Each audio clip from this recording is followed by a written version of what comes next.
Hi, and welcome back to Famous Trains. This is going to be a brief introduction this time, as this is what I like to call episode extra. Just little interjections into our construction of the 009 gauge layout, where I do things that I think are interesting but are not relevant enough to go into a video. In the first one here, I'm just going to introduce the first set of rolling stock that I have bought off Bachmann narrow gauge. This is stock that I've seen excellent reviews of, and I was very excited to get my hands on. If you'd like to purchase some of these items yourself, then please don't hesitate to come and see us in store, where you're able to order all of these items from us. Without further ado, here's a quick introduction into the first set of rolling stock I've bought for the brand new Famous Trains 009 gauge layout. So, in this first episode of Episode Extra, I'm going to introduce you to the first selection of rolling stock that I've purchased to run on this wonderful little model railway.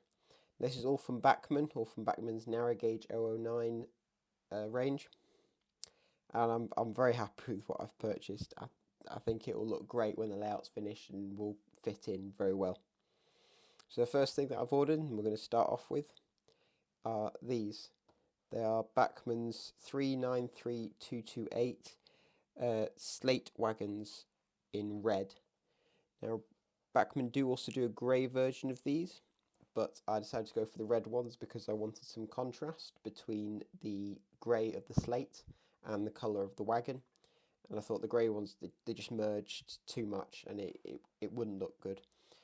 Now the loads do come out, so I might have some with loads, some without. The extra loads I'll probably put somewhere on the layout, make it seem a bit more authentic to what a working railway would have looked like. I'm not actually sure what my railway is based on. All I know is that I want it to be based on the Welsh countryside at minimum, but the rest of it is just me having fun.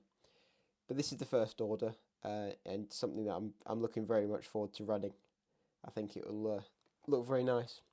The next thing that I've ordered is new from Bachmann, and it is their selection of tin car carriages. This is 394-100, the Ffestiniog Railway. This is number 119 in Crimson and Cream. Now, I have already had this one out of the box, and it was very interesting. It's quite wide, which is normal for this gauge, but that made it difficult with the bogies. We have some test track at Famous Trains, and usually when I put on an 00 gauge carriage, I can grab the bogies and hold them still as I put them on the rails, but you can't do this with these because the bogies are so far underneath the carriage. So it was a little bit of a nightmare to get on the rails, but I did eventually manage it, and it rolled very well, very nicely. I was very, very proud of it, and I'm very happy with it. So I've actually purchased 4 of these, not this one specifically. I've ordered 2 of these and 2 of the same, but they are 394-100A, and they are numbered 120 instead of 119. So I've got 4 carriages in total now.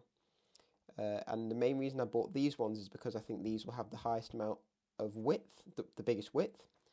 And when once I put the track down, I want to put the buildings in, the main thing I need to know is clearance. I need to make sure that the carriages, the wagons, the locomotives are going to make it past certain things.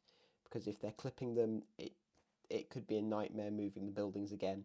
So I want to make sure I get them in the right place the first time round, and that it doesn't cause problems later down the line.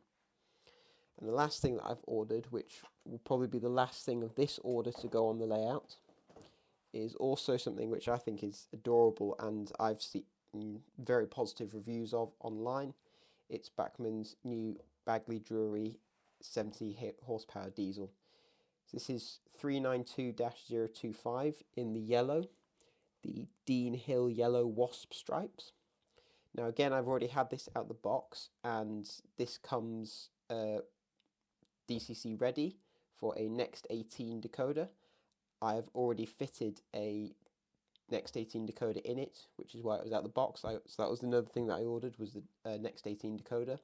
This unfortunately isn't sound fitted. It's just a normal DCC. I've been told you can retrofit sound, but that's not something that I'm going to do for now. I'm perfectly happy with it as it is. Future models that I do buy, I will buy with sound already fitted. as this will be a fully DCC layout, and I think sound just brings it together really and gives it a bit of character and some more authenticity. So like I said, I've seen very positive reviews of this online, and it was something that I was very excited to get a hold of. And I now have. Unfortunately, it's not been test run yet because I've got nowhere to test run it. But as soon as this layout is finished, I'm very much looking forward to get it all running and just drive some trains. So that's the collection that I've got so far. I am planning to get more in the future, but not until when the layout's nearing completion and I can actually run them. I just have these for now, just so that after I've laid the track and I can put the buildings in, I can just have a feel for how the carriages fit, the wagons fit, the locos fit, and also what might fit where. Some carriages might not fit in some of the sidings that I have, and also making sure that when I'm laying the platform that it's not too high, that the carriages are going to start catching on it and damaging the carriages, derailing them, damaging the slabs that I use and stuff like that. So these are going to be very useful, but this is it for now. So that's it for now. Do look out for the next episode on the construction of the layout. Hopefully it won't be too long before that's out, and I'll see you then.